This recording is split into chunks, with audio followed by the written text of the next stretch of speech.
Shumai everyone, so if you want to make science films, you're going to need some kind of editing software to make them on. So let's take a look at some of the more popular video editing softwares out there and the pros and the cons of them as well. Let's start off with Wondershare Filmora.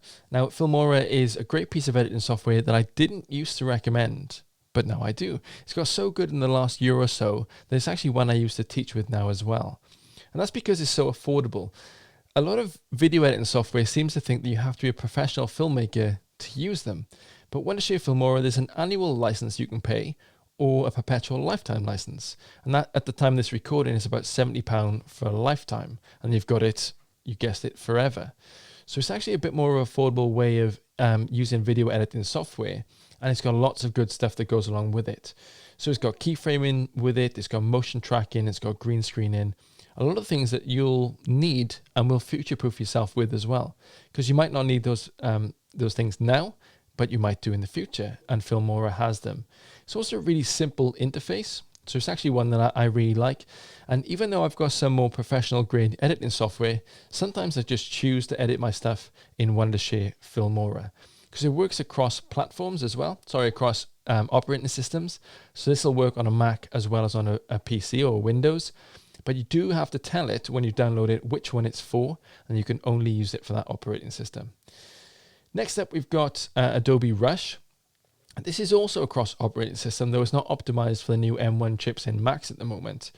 But then this is a subscription-based service. Adobe really good, again, industry standard across a lot of things for photography, for filmmaking, for creatives, and everything else.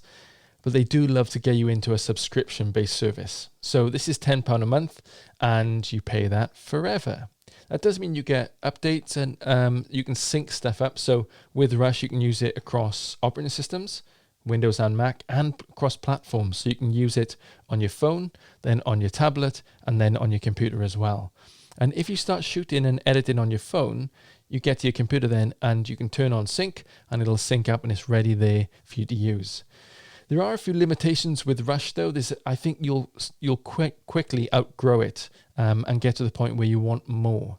And if that is true, then you could just upgrade to Adobe Premiere.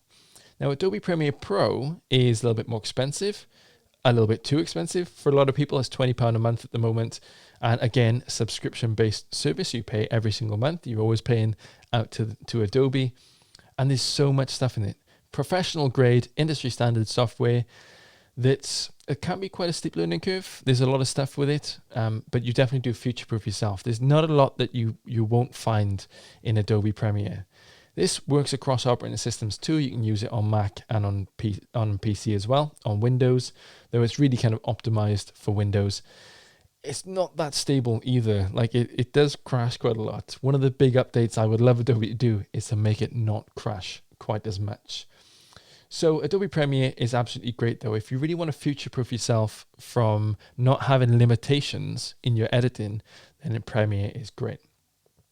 DaVinci Resolve is the next one, and DaVinci is kind of insane because it's free, and yeah, it's just weird that it's free because it's so good.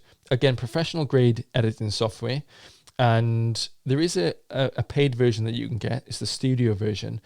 But the limitations that come along with the free version, I don't think you'll notice those limitations. I think you won't need to upgrade to the pro version, the studio version, for quite a while, if ever. The downsides to this are it's a pretty steep learning curve, more so than in Premiere. This is it feels more intimidating. It feels a bit more complex, and to an extent, it is. It's a different way of editing as well. But it's a really good piece of editing software. And if it's for free, well, that's great. But also, it's a little bit more processor heavy than a lot of video editing software. So if you've got an older computer, then it might take up a lot of that power. So if you've got a newer computer, DaVinci might be for you, the free version. And it also works across operating systems too. So it works on Windows and on Macs. If you do have a Mac though, then one of the best pieces of editing software is still iMovie. Like, I can't believe I've only recently got into Macs again, and I still can't believe how good it is now. It's always been great, but it's really good now. The green screen in it is great. You can do a lot of more advanced things, and you can use it on all your devices. If you love that Apple ecosystem, and you've got an iPhone, an iPad, and then a Mac as well, you can use it on all of those. And it's just really, really good. There are some limitations with it, like the amount of tracks that you can have and the likes. But I think that iMovie is just still, if you want to go out in the field and make some good movies and upload them to social, or, you know, make them for your researcher page or whatever, iMovie is still really, really good. If you do find yourself with limitations, then I think that the professional version of iMovie, as you move up through in Final Cut Pro, is still quite, it's not as affordable as Filmora, but it's still quite affordable. It's £300, and that's for a lifetime license. So you're not paying out all the time like you are with Premiere. But then Final Cut is so, so good. It used to be more industry standard than it is now. A lot more people used to use it, but it's still one of the most powerful editing softwares out there. But it doesn't feel that way. It feels quite intuitive. It feels like you really want, it feels like it has good workflows to it. It does things in an intuitive and intelligent way. It just is really good. Obviously, the downsides to iMovie and Final Cut is that they're Mac only. So even with iMovie, even though it's free if you have a Mac. With this one, with Final Cut, it's you buy a Mac and then it's £300 at the time of this recording on top of that to get Final Cut. But it is really, really good. So you've got Wondershare Filmora, you've got Adobe Rush, Adobe Premiere, DaVinci, Resolve, iMovie, and Final Cut all to choose from. There are other ones too, LumaFusion, HitFilm, and HitFilm Express, all out there as well. But out of all those, I'd recommend just starting out with a trial. I know Final Cut has a 90-day trial at the moment. So you can do it on Premiere and on Filmora too. Start off with a trial and have a look at which one you prefer. It's also subjective, like which piece of editing software you like will be the one that you go for, right? Which offers the least limitations and feels intuitive to you. But I do really like Wondershare Filmora for how much it costs, the affordability of it.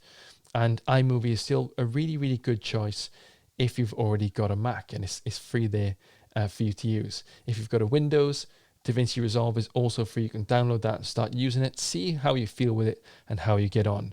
We'll have tutorials for all of those for different things. We've got full walkthroughs on sciencestorylab.co.uk as well. And if there's anything you really want to know about these things, we're also going to do shorts. So little 3 and 5 minute versions of how to do them in all those different types of editing software so you can make your science films even easier and even better.